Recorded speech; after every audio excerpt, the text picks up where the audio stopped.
The views and opinions expressed by presenters and guests are their own and do not necessarily reflect the official policy or position of Parasearch UK Radio or its affiliates and sponsors. Listener discretion is advised.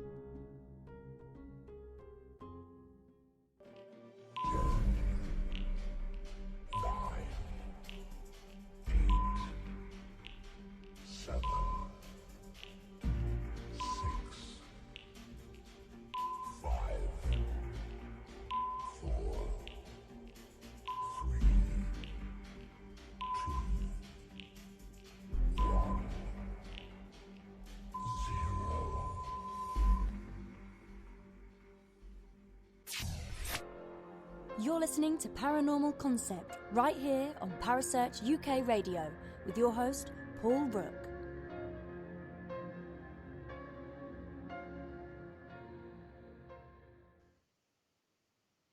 Good evening, everyone, and welcome to another edition of the Paranormal Concept Show. I'm your host, Paul Rook, and on tonight's show, well, it's going to be an interesting, blow your mind, just like last week. I introduce you to my co-host, Kerry Greenaway. Hello, Kerry. Hello.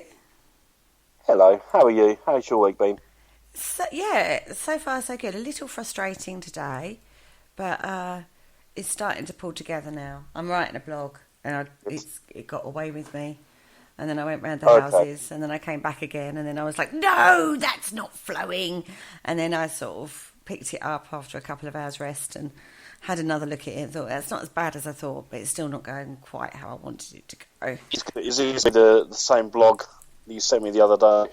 No, this one is on the Witchfinder General that I've been working on for a little while now. I've been researching this for a little while. Just don't delete half of it. Keep saving it. Right, seriously, I learnt that lesson a long time ago. That's like a rookie mistake. I'm going to bloody lose it now, aren't I? I'm just tempted the fates on that one. Yeah, I'm not tempted fate. I think you've peed it off a bit there. No, I'm just checking. I have saved it. What are we talking? I know you had a really fantastic weekend. I did. I had a great weekend, thank you. Yeah. Do you want to enlighten everyone on Sunday? It was fantastic. There is a bus museum on Canvey Island, and there was an open day, which was basically bus tours on a vintage bus, going around all the historic sites of Canvey Island. And, oh dear, of course I've seen all of these sites, you understand, living on the island for as long as I have. But the boys wanted to do it, so we went on a little bit bus ride, didn't we? And then we had an ice cream at the seawall. We did. It was absolutely brilliant. Nice day out. And then we went to the Dutch cottage. Yeah, that was even better. Shame I couldn't get in it. I mean, it was like... It is smaller than a Hobbit house. I mean, it is teeny tiny. I don't know how they lived there without feeling claustrophobic. I think it's because they would have been smaller, wouldn't they?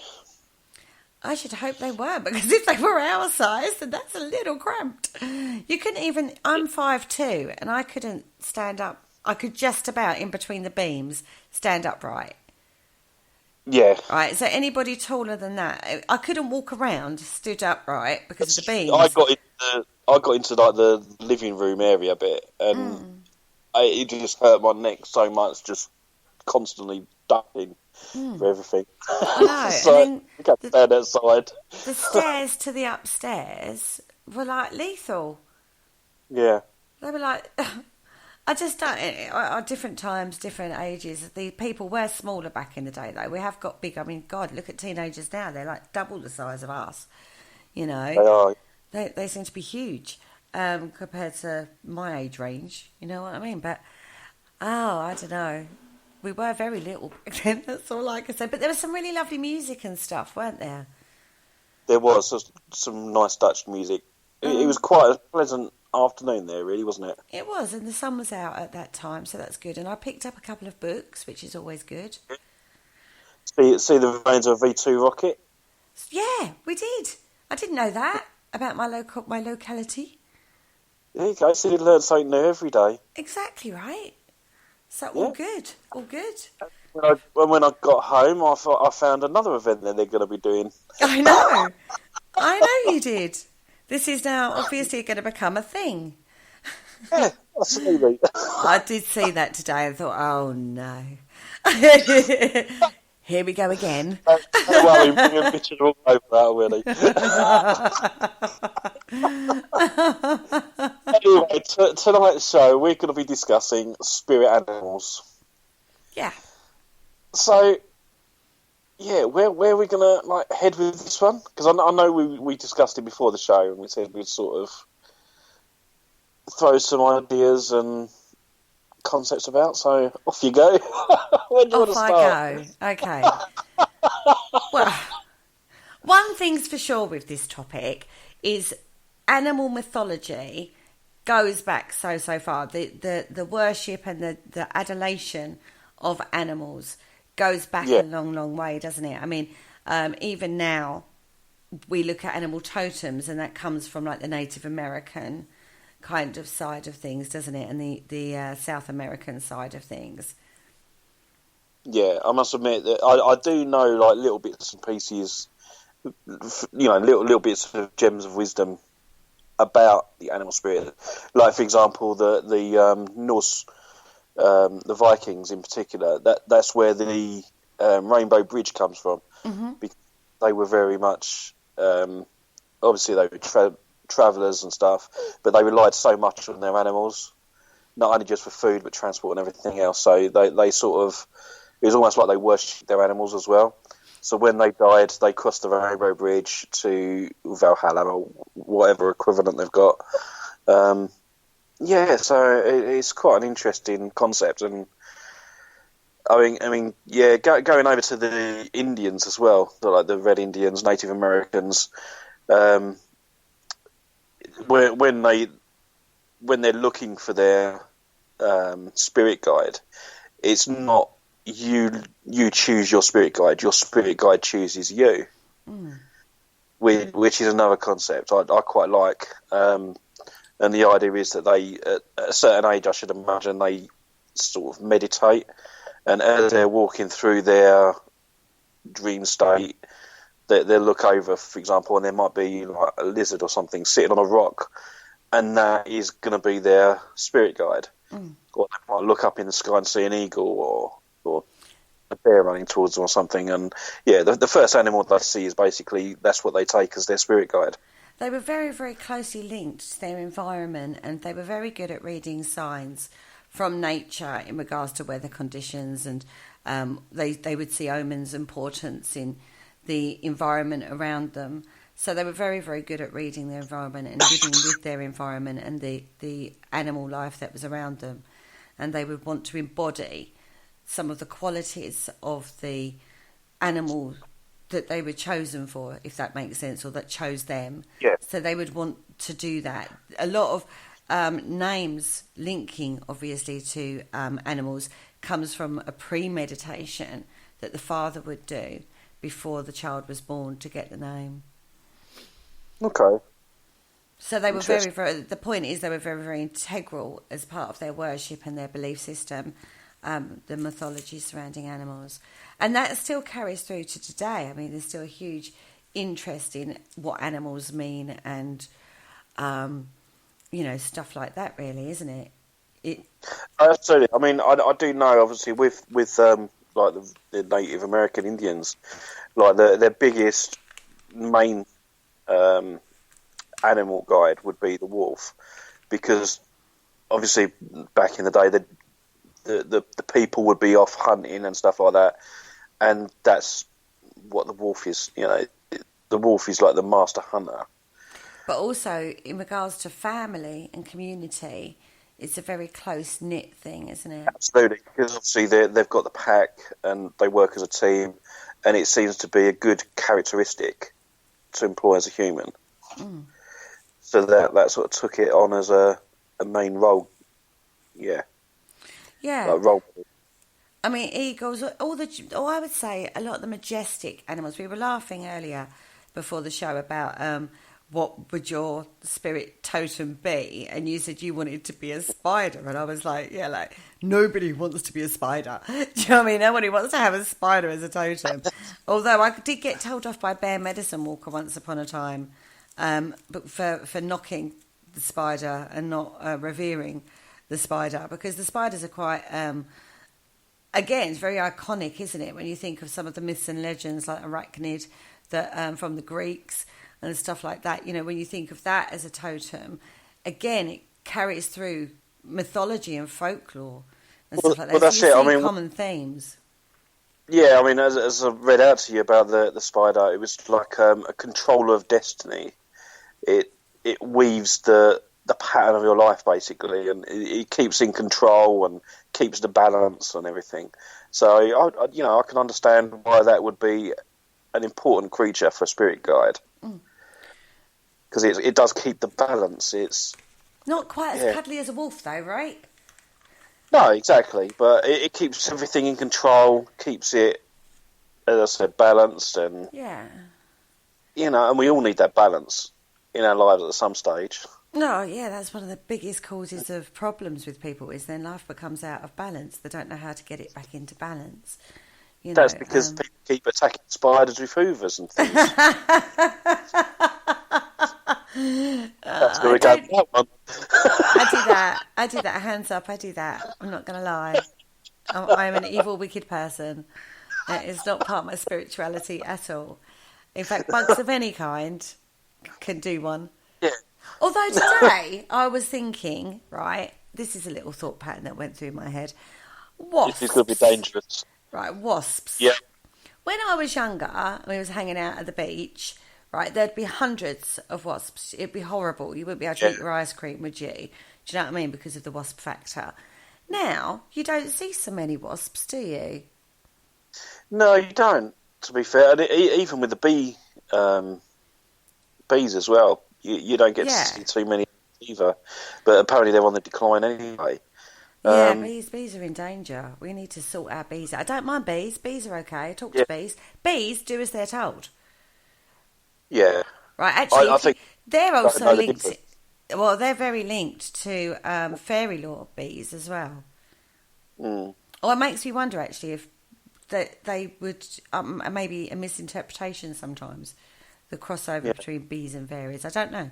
But anyway, we went off topic a little bit. Yeah, I mean, maybe bees, wasps are just, I don't know, they hang around in gangs and only operate in certain areas of the country. I don't know. This is Hornet country. You can't stay here. This is Hornet country. Move on, waspy. So going to the beach, out little Kerry Greenaway over there, it won't give us no ice cream. Yeah, she's a cow son. She don't share. Nah, not my ice cream, I don't. But no. I mean, bees, wasps, I've always had a fascination with wasps. I know they do get a bad rep because they do sting everything and anything, and they're very bad-tempered. But I remember when I was in Scouts years ago, as a Scout,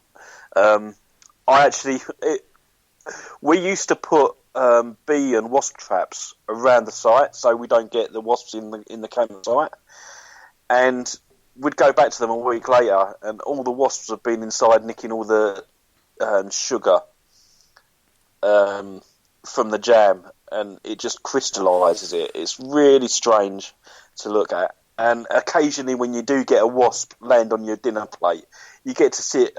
It cuts ham quite nicely. Yeah. And they get drunk. I've seen a drunk one. That was hilarious. They don't care. Honestly, no. Wasps are horrible creatures. They're bad-tempered. Now, Richard has just said the bee was also the symbol of the Jacobites. Okay. Apparently that was. I know. Yeah. And you've got a rather special bee on Canvey, haven't you? We've got a weaver bee. We are special. We have weaver bees on Canvey Island, and they're rare and endangered. And we have a colony. Is that the right term? Colony of bees? Yeah, on Canvey. But this, I think, talking all these types of things, it shows the relationship we have with these animals. You know, like bees, they're okay. We like bees, but we don't like wasps. Do you know what I mean? Wasps are nasty. They get in your face and face you down. But it's not the point. It's about the relationship you have with animals. Now, you look at the qualities of a bear or a wolf or an eagle or an owl or even like, you know, a snake and a horse when we're going back to Chinese astrology. Well, it's about embodying those qualities of that animal within, isn't it? And utilising those for your own good. And so... See, I've had meditations before. In fact, one of my meditate was guided by somebody else, and I ended up with a tiger and a panther. I was like, sweet, nothing can touch me. I've got a panther and a tiger. Do you know what I mean? It's cool, isn't it? That for me was cool. Yeah.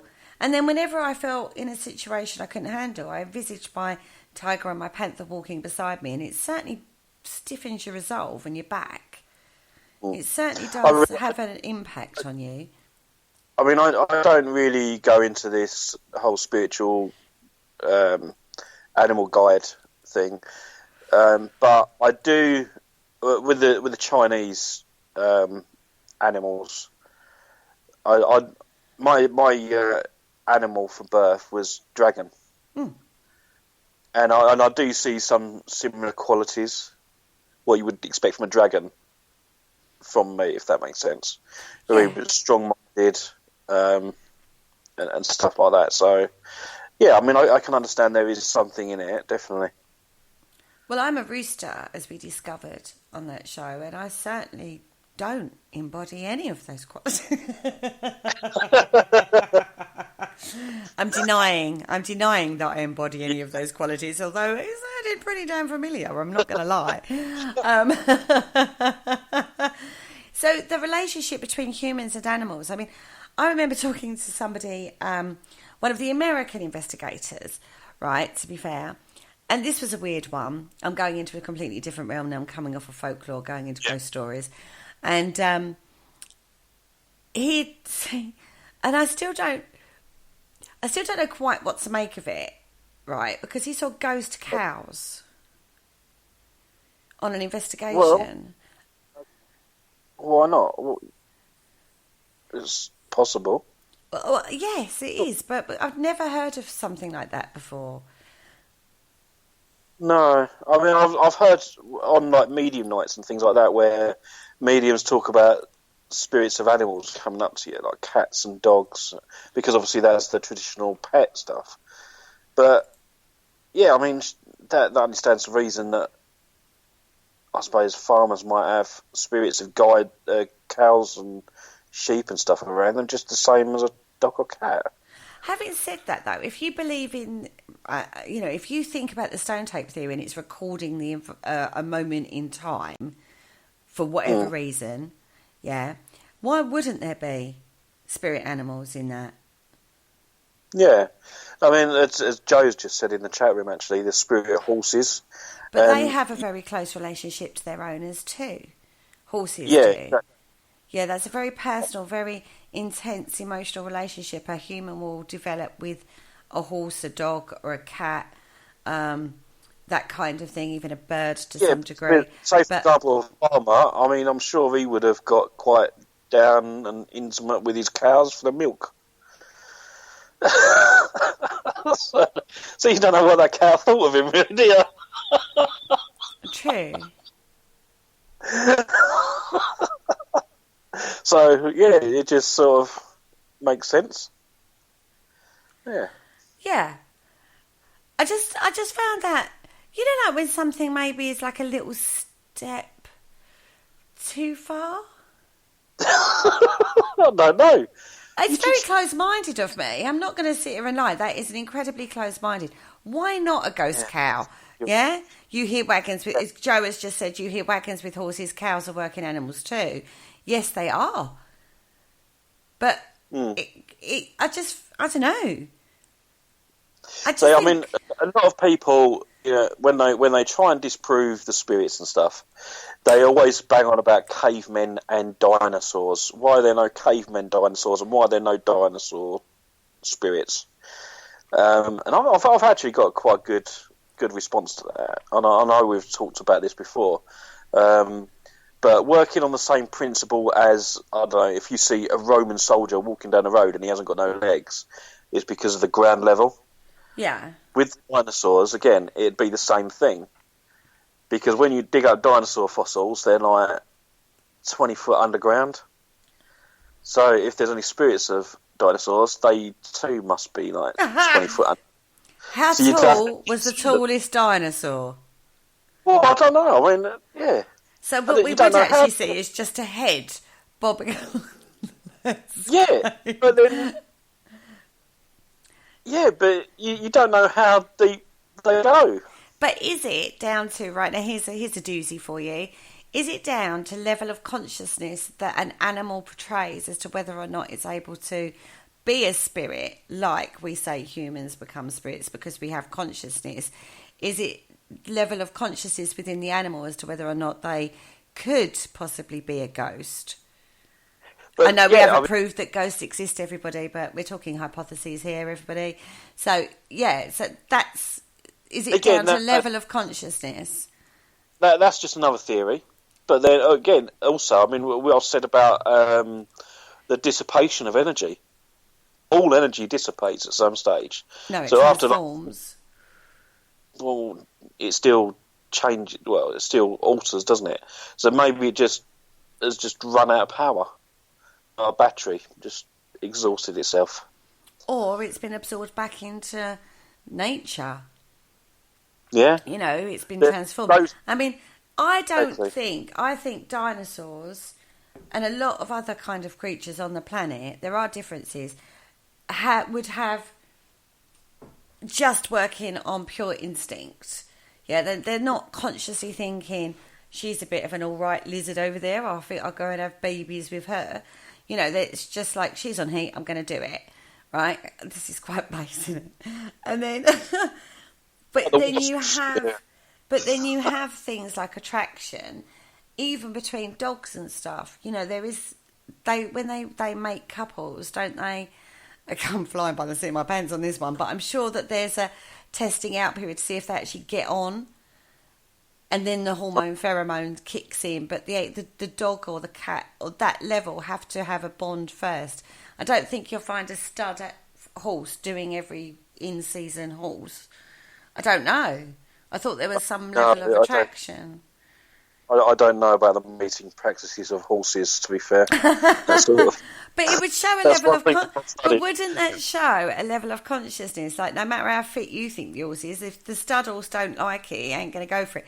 I don't know if that's true. I would like to say that. I don't know if that is actually true. So if you're in the chat room and you can do a bit of Googling and find out, that would be interesting. Because wouldn't that signify a level of consciousness beyond survival instinct? Yeah, I mean, even the penguins, they sort of find a mate for life, don't they? But then, to be fair, all the penguins look the same, so he knows he ain't going to get any better, I suppose. Sure, amongst penguins, they know the differences. Yeah, I don't know. Yeah. I don't know, because you see, like, if you look at whales and dolphins, there are cases where they have, protected humans from sharks or saved it. So there's a level of consciousness there of knowing that human is not going to survive in that environment and is effectively protecting. So doesn't that signify a level of thought pattern or a conscious or an understanding of it? And I know dolphins as well. In certain parts of the country, in the world, they actually work with humans to fish. Yes. Because there's this particular place where they sort of round up all the fish and guide them to the fishermen's nets.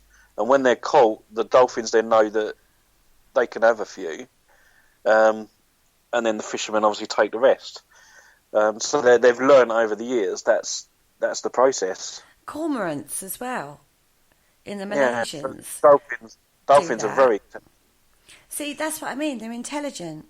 They have an intelligence. You can train them to a level. All right, maybe not the level of human understanding, but they are dolphins at the end of the day. But you can train animals. And so is it a level of intelligence within an animal that dictates... It would dictate... Would it dictate... See, I'm going on a thought pattern now. Would it dictate that there then is the capacity...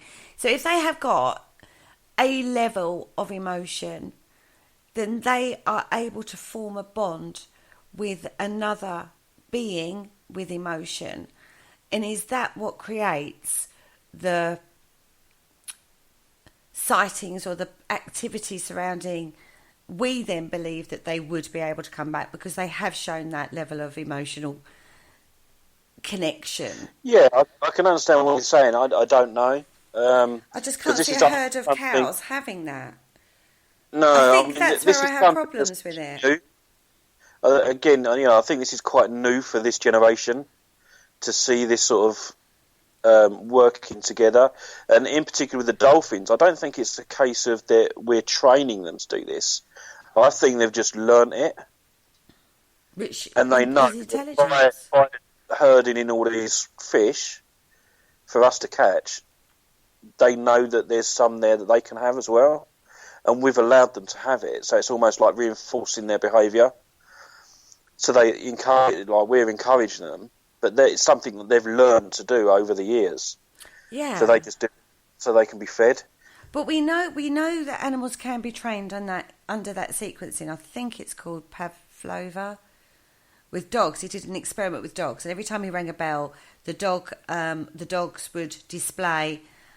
It would activate their hunger effectively. They knew they were going to get fed, so they would have saliva ringing. Their eyes would dilate. And they trained every time the bell rang, whether they got fed or not, their body would react in the way they were just about to be fed. I'm sure it's called... It sounds like a dessert, Pavlova. I'm sure it's Pavlova. Anyway, or Pavlova or something like that. It's proved that they're trainable, but they're trainable through a behaviour. So it's a reward. It's a rewarding behaviour, positive enforcement of behaviour with a treat. They'll get something for that. That's how you train a dog, or this is what makes cats so untrainable. Really, they only do it if they want to. But when you start looking at it like that, you have to go, is it just a trained behaviour? But then I walk through the door every night, and yes, my dog is trained to know that I come home at that night display. He is ecstatic to see me. Every night he goes galomping around the house like he's a kitten. Do you know what I mean? I'm like, he's far too big to do that, trust me. He gets very excited. He's like all whimpery, and he's genuinely pleased to see me. And I don't believe that's just because I feed and walk and play with him and love him. For me, I know when he's feeling down. He knows when I'm feeling down. He comes and gives me a cuddle, and he's not a cuddly kind of dog. Do you know what I mean? Yeah. If I'm down, he'll display what I am interpreting as... I can't believe Richard did Google the thing about the horse, and apparently they don't have standards and are not particularly fussy. So that thought pattern was wrong. Thank you very much. What was I saying about dogs? Yeah, so I interpret that as my dog having empathy for emotion, an emotional vibration. I don't think he can look at me and go, oh, he's feeling a bit down today, sweet love, I'll give her a cuddle. I don't think he thinks like that, but I think the vibration he will pick up on would be, he would know, I suppose. I mean, it's also body language as well. I mean, they're very adept at picking that up. See, if spiders were adept at picking up body language, they wouldn't come out when there are humans around that are scared of them. They're completely oblivious in their own little world. No, because they're the ones that just think, I don't care, I'm hungry. But even if you have a tarantula or something in a cage, you don't get that... I can't understand how you would get an emotional connection to a spider and a spider displaying some form of emotional connection to you. It's one of those things. That's where I think the difference is in regards to spirit animals. This is, do you know what I mean? Not totems, but spirit animals. So I would expect to see... The spider's the one that controls your destiny. So he's got loftier things to worry about, right? Exactly. Yeah, he don't Rather care than what that you think because he's emotional. gonna control you. That's what he is. He's sitting there thinking, right, what crap can I make her do today? Well, going on the ones in my conservatory at the moment, kill me probably, because it's what you told me the other night. Guess who had the old duster out today? With the Hoover at hand. Oh dear. Where am I going with this? So I would expect to see a dog or a cat or a horse, or even if, like, there's a place in the UK that's got a supposed haunting of a monkey, an ape. Okay. Isn't there? Yeah, I vaguely remember it, but I don't know. I can't remember off the top. I know that there is. Let's have a quick look. Okay. Yeah. Pembrokeshire. Oh no. Isn't it a stately home or something? Yeah, Or it's is a that Barbary something? ape. Yeah. It's supposed to be in Carew Castle. So, but we know that apes, and monkeys can develop an attachment. They show very human responses in regards to their young, and they've been seen to develop some skills. There's ones that break nuts open with a rock. I mean, that's something that they've just picked up along the way. You see the ones on Gibraltar notice it in the warm springs to stay warm when it's snowing. Things like that.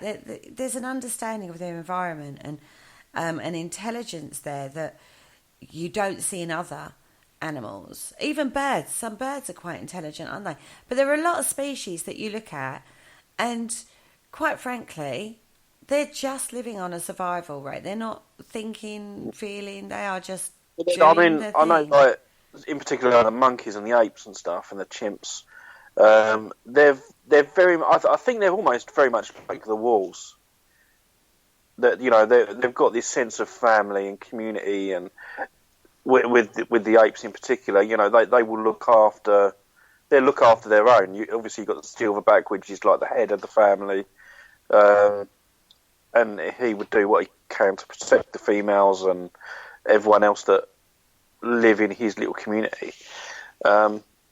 Again, which is quite. I can understand why that creature would be a good role model for spirit guides. I mean, they don't only actually look after their own. I mean, you had that incident at one of the zoos, didn't you, where the child fell into the gorilla pit. And the silverback walked over to him, see that he was hurt and injured, and he kept all the others away, like all the other primates away, so that this kid was looked after, basically. Didn't he walk it to the enclosure entrance as well, so the keepers could just go and grab the baby out of the enclosure? No, wasn't unconscious. I think he was unconscious. Yeah. Maybe you're talking about, but I'm sure this kid was flat out. He was totally unconscious, and the zookeeper was literally had to jump over the wall to get him. Yeah. But yeah, But there are cases of that. He was there that recognised that. Yeah. Thought, I'll keep everyone away, make sure that he's okay, sort of thing. And that was sort of the mentality of this ape. So yeah, I mean, they're quite intelligent, very, very intelligent animals. But if that's the case, we know elephants are quite intelligent as well, don't we? Yeah. So I think, are there any elephant hauntings? I'm sure they're very much good, but I mean, there are, there must be, because the elephants they go to a specific place to die, don't they? And the elephant graveyards. Supposed to be. That's a legend, isn't it? The elephant graveyard. Yeah, but it's almost like the ghost story of the elephant world, isn't it? Really, if you think about it. Again, myths and legends are very big on the folklore front. Yeah. Right, I've got one. I found one. In the deepest, darkest Africa, there is a legend concerning the great grey ghost elephant. Oh, basically, if it stopped at your village, sniffed the air, right? If it went around the village, it was a good year. You was going to have a good year. But if it went through the village, oh no, not a good thing. Not a good thing at all. But you would think, but then is this down to cultural belief systems in regards to what you believe in and what you don't? Because, we don't have elephants that wander around our houses. Do you know what I mean? They're not an animal that we would have in the UK, right? So we are only going to see basics. Yeah. We're going to see like dogs, cats, birds, the odd weird thing, and then maybe, a horse. Right, but you go to somewhere like India, who have a really close relationship with elephants. There might be hundreds of ghost stories to do with elephants that we just don't get to hear about. Yeah, exactly. You know what I mean? Or you could go to like all these animals may well have hauntings attached to them, but because we're not living in the environment where these things live. Exactly, you're not going to see them. You're not going to see a ghost hippopotamus, are you? In the middle of the UK. Not unless you go to the hippopotamus world. But if you did, then I would imagine there's probably historical references. Yeah, I mean, even if you go to like London, was it Tower of London? Yeah.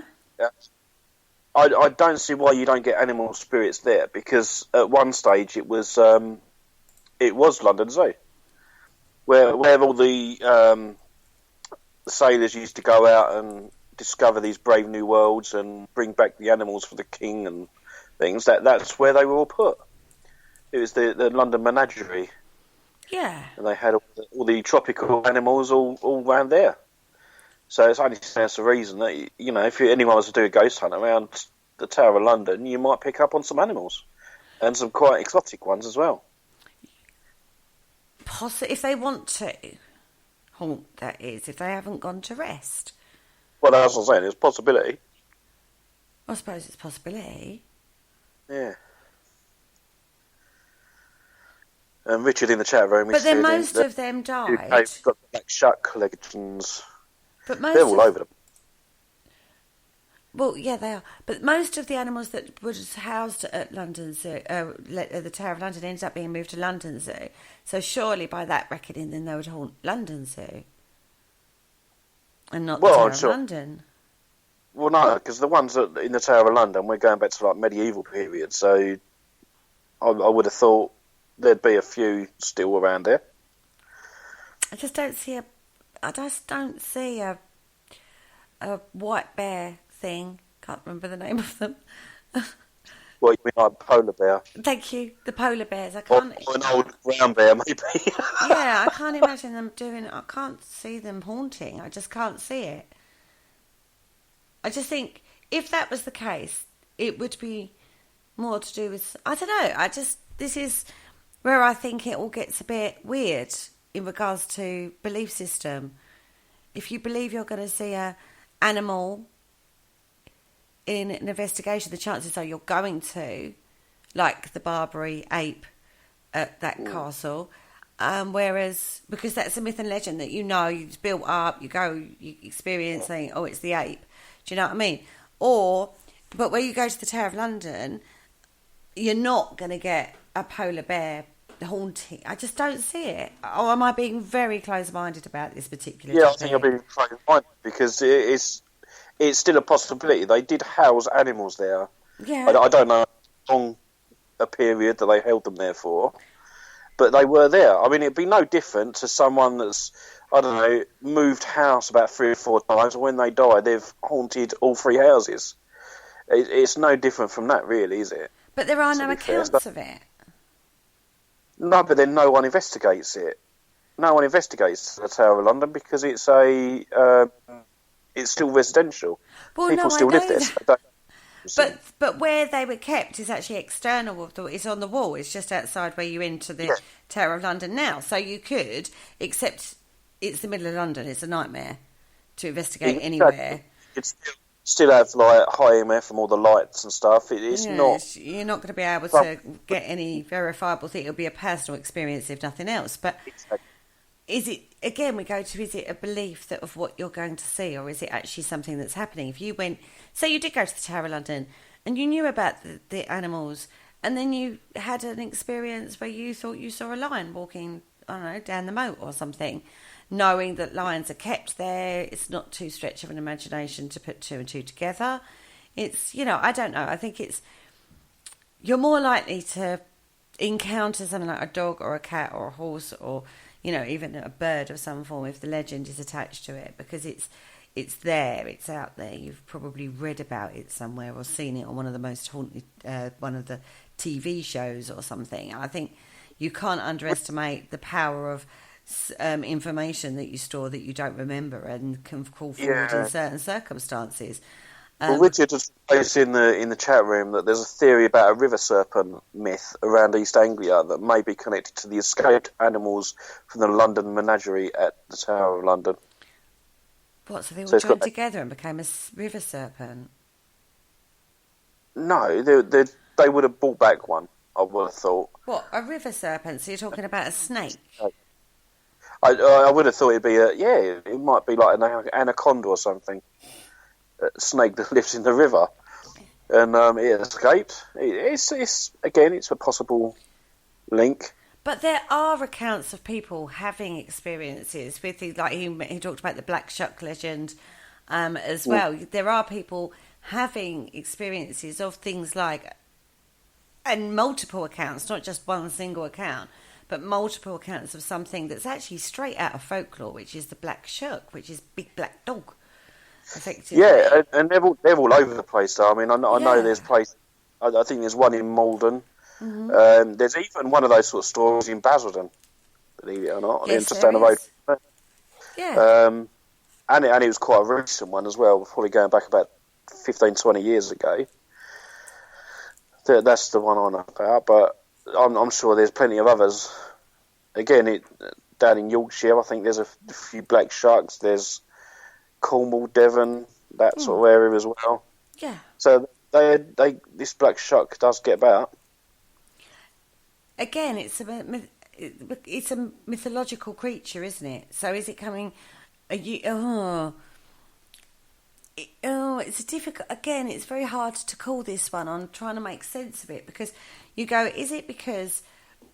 So you could have that experience and not actually know anything about the local legends of a black shark. You could have that kind of experience and not even know that there was a legend attached to that area. So where does that come from? If we right, I'm playing devil's advocate on this. If we are sitting here saying it's your belief system that drives an experience, a personal experience to you in regards to a haunting, your belief, you haven't got a belief system because you don't know anything about a black shark or a big black dog or whatever. Do you see what I mean? So where does that then come from? Are you linking into an ancient energy signature that's got that within it?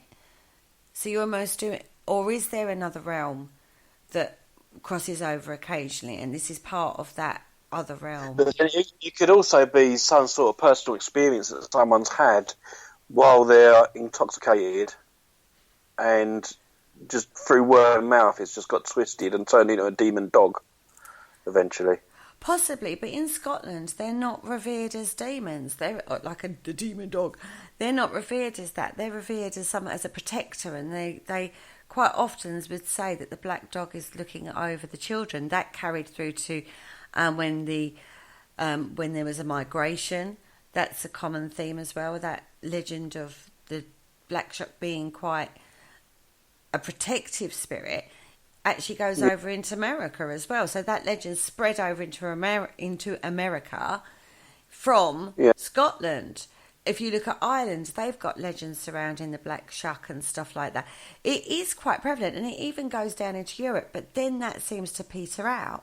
So is that a very, very old belief system that's set in right in the depths of your psyche that only gets triggered at a certain time? Yeah, I don't know. I mean, it does seem to be focused mainly around Europe, in particular, as you said. So certain areas in America where they had a high rate but then that would make sense going over there. Because if going back in time, you had Nova Scotia, Canada. That Nova Scotia is Nordic for New Scotland, and it was discovered sort of like as people just sort of spread from Scotland over. Did you learn that from Oak Island?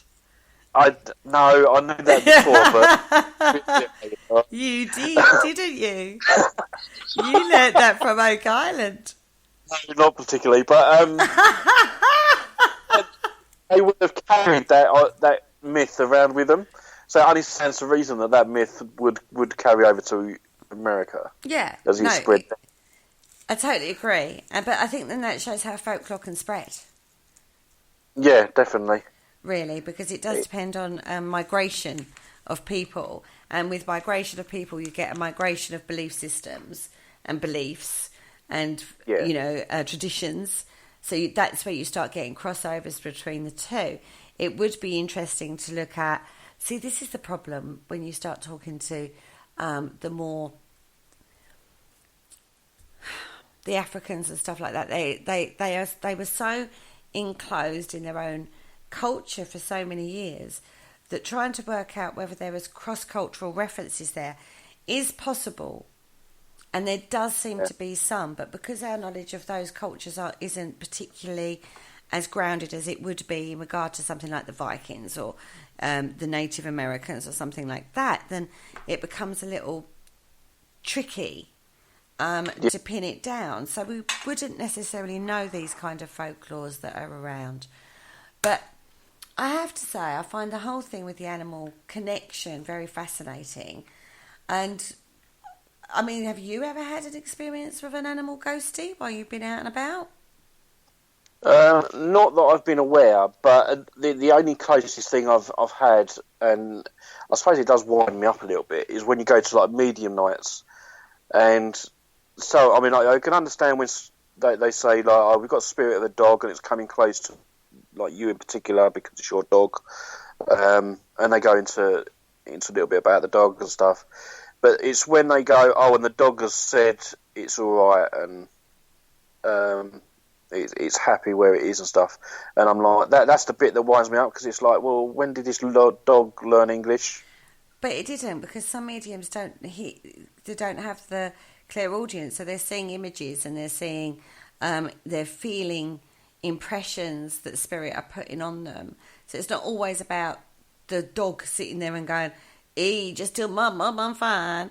Do you know what I mean? Yeah, because it's the body language and the imagery that the dog is giving. Yeah, that's right. Giving the person. I find it very interesting when they can name the breed and the name of the dog. Yeah. I find that bit fascinating, because that's sort of, if a dog has passed, not being funny, if you're going to a medium night, if you're thinking of it in regards to, for example, that this is almost an argument against telepathic interaction, I suppose, but if you go to a medium night, the forefront in your head is generally you're focused on the one person you want to hear from. Could be a nan, could be a mum, it could be a sister, it could be any of those kind of things, right? I just go for, but yeah. And yes, that could give you that link into that telepathic link, which would include other people or things around you that have passed, like your dog, I suppose. But when they very first stand up and go, "I've got a dog with you," it's a German Shepherd named Marley, for example. Yeah, and you're sitting there and you're like, literally, well, all I wanted to do was hear from my mum, not my dog. Yeah. Do you know what I mean? But that's a piece of verifiable information that they've given you, that even if they'd done a Google search on you, they ain't going to find that out, probably, depending on how long ago the dog died. Yeah. So that makes it interesting. Where that comes from, who knows? But why can't... see, I get it with dogs and cats. It's when it goes into cows and pigeons and things like that I find I have difficulty with, because I can understand it if it's got an intelligence or an emotional capacity, but not if it doesn't. And that's where I have issues with this thing. Regarding totems, I totally get that spiritual mythology behind it. Do you know what I mean? I kind of get that. Because you want to emulate or embody the power or the traits within that particular animal that you've got links to. in the spiritual. But in regards to hauntings, I don't see why. I don't see why not. To be fair, I mean, someone showed me a picture going back a couple of years now, of a supposed spirit of a horse, and it looked like there was someone riding the horse as well. So they said it was a knight, but I'm not too sure. But this picture was taken in the attic, and okay, you know, this whatever it was did look like a horse in the attic, but what sheds doubt on it is the fact that I just asked why. Why would that spirit be in the attic? Why would there be a horse in the attic? And we just couldn't explain why this horse would be there. So I'm like, I don't know if it's like paranormal, to be fair. I mean, it just might be some sort of pareidolia in some respects. It was just, why would it be in the attic? no idea. See, that would... No idea. Unless there was a hill there before the building was, and what you're actually seeing is you riding across the crest of the hill. Yeah, no, we looked into that, and apparently not. Well, there's no logical explanation for that, is there? Yeah. So we just sort of put it down to pareidolia in the end, because... I think you would have to on that one. Yeah. So, yeah, I mean, it's an interesting concept anyway. Well, it is. It is a fascinating concept. I mean, Richard in the chat room has put forward a theory that has been put forward from people with a strong Celtic lineage. Apparently, they are more susceptible to experiencing the paranormal. And they also have a strong animal worshipping culture. Right? Yeah. So, yeah, all right. So if you've got a belief system linked to that, and that's strong within your culture of Celts, so if you're being brought up as a Celt with that mythology and that folklore surrounding you, then you may well have a experience regarding an animal. Yeah. No, would that scare you more if you saw an animal ghost than a human? No, not really. I don't think so. It'd still be like, wow, can we actually like communicate with it? Mm. I mean, the communication might be a bit one-sided, but... Or is it an imprinting on the environment that some form of trigger sets off? Who knows? Like the stone tape theory is supposed to be on that one. I don't know. I find... Yeah, I've never really experienced any animals, to be fair, on an investigation. Not that I'm aware of. I have had a cat in my home, a ghost cat in my home, and before I had a cat, I would see a black cat around my home quite a lot, and nobody was around. Yeah. There was no black cats around, and you'd chase the cat and it would go and not be there and stuff like that. And that was, that was experienced not just by myself but my kids, because we said it went under one of my kids' beds. So I'm under there trying to get this blinking cat out, and there's no cat to get out, and we all saw it go under the bed. Do you know what I mean? But then I got Rushka, my cat, which, as you know, died very young, got run over, and unfortunately passed over. And I still, to this day, see Mushka occasionally around the house.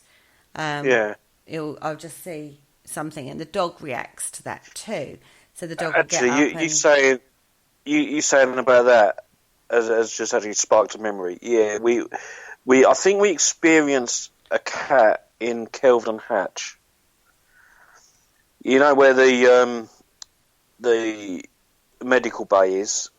They've got, just down to the side, they've got like bunk rooms. Yeah. And it tends to be in that area, and occasionally you will see the shape or shadow of a cat running around. And I've experienced that. Was there ever any cats in Kelvedon? I really don't know, but apparently it's quite... there's quite a few other teams that have picked it up, and mediums have picked it up and stuff.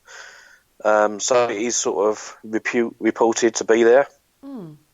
Interesting. Whether or not it's something that's got in while the place was derelict and sort of adopted it as its home or whatever. Like a We don't feral know. cat. Yeah, a stray or something, yeah. But, yeah, so I don't know, but yeah, that's sort of reported there. But then equally, it's sort of in the same vicinity as the elemental that I believe's there. Right. Could it also be that taking on the shape of the cat? Well, they will appear. Elementals do appear as you expect them to see them, rather Yeah. than what their true form is. So that's a possibility, or it could be linked to the person that lives in the cottage. Yeah, exactly. There's loads of possibilities why it's there. Yeah. Other than it was, existed there with the skeleton crew that always manned it. I don't know, but Oh, how yeah. cute. Oh, that's so cute. Sorry? What's cute? Oh, having a cat there. I just think that's quite cute. See, like, Okay. ships would never sail without a cat, would they? No, I mean, they did consider it quite a lucky omen to have cats. It keeps the spirits away, didn't it? That again, that's why people used to make houses and put cats in the wall. Yeah, that was an old thing, wasn't it? But then they would also pee in bottles and put nails and stuff like that in there as well, and hair, and put that in the walls as a method It's of the horses there, protection wasn't too. No, Okay. not necessarily, depending on what the purpose was of the bottle. But yeah, you find things like that. But mummified cats, yeah, you do find those in old buildings. There's a place in Lee that's got one, and they've left it in situ, but just put a glass front across it so you can see the mummified cat in the wall. Awesome. That's We'll have to go amazing. down there on the next road trip out, I think. Really nice little restaurant just across the road from there as well. Yeah, just saying.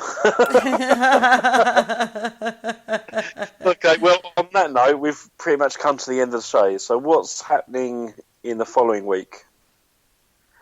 What are we doing next week? No, we're doing. We're talking about new locations. New locations next week. Ooh, that's going to be fun. Oh, it is. I wonder why we're doing that one. Right, so tomorrow evening at 9 p.m. on Haunted Histories, you have Kristen Lee joining Penny in the studio talking all about the Bel Air house. Now, I've spoken to Kristen before now. She is awesome. This is worth a listen because she has lived and had the effects of living in an active house. And so first-hand experience on that one. Fascinating. Does the Fresh Prince pop in as well? Pardon? Does the Fresh Prince pop in as well? The Fresh Prince of Bel Air. Yeah. Right, you never know, right? It's not unusual to be... Anyway, on PSH Radio on Thursday... I can't believe I did that. On PSH Radio on Thursday evening, Carl and Sam have Bill Reap from Pennsylvania from Reap Investigations coming in to talk to them all about what he gets up to in the field and stuff. Yep. And then on Friday, Friday evening, the Dark Mirror Show, we are talking all about the jinn. Interesting. Pesky little jinns. That's what we're talking about. Yeah. Good set of films about them I've seen, called The Wishmaster. Ooh. You should watch those. Yeah. We'll have to look those up. And at some point we're going to go back and do the Anunnaki because we didn't do that last week. But yeah, I'm trying to get them to do different topics other than ufology and conspiracy. Yeah. Good idea. Bless them. They've got to embrace my side at some point. Go to the dark side. Come over to the folklore side. I bid you. I don't like that sort of stuff. But next week we're going to be tackling the subject of new locations coming up. Yeah. There's a few, and we've approached a few people. Not that they've ever got back to us. So yeah, we'll be discussing those locations. Okay. Okay, looks like it's a calling out kind of show, everybody. Yes.